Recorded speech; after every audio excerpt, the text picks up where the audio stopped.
ہر اذیت کی ایک مدت ہوتی ہے جس کی گزر جانے کے بعد نہ تو درد کی شدت پہلے جیسی رہتی ہے اور نہ اسے سہنے والا انسان پہلے جیسا رہتا ہے۔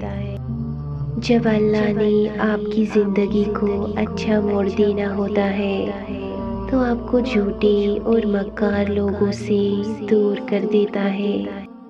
معاف بار بار کرو مگر بھروسہ صرف ایک بار کرو۔ وفائیں نایاب ہوتی ہے اسی لیے کم دستیاب ہوتی ہے۔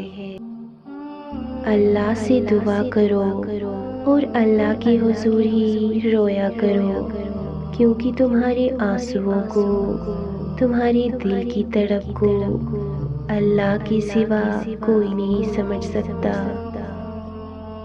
جب غم ستائے تو خود کو مضبوط کر لو، نہ کر سکو تو خود کو مصروف کر لو۔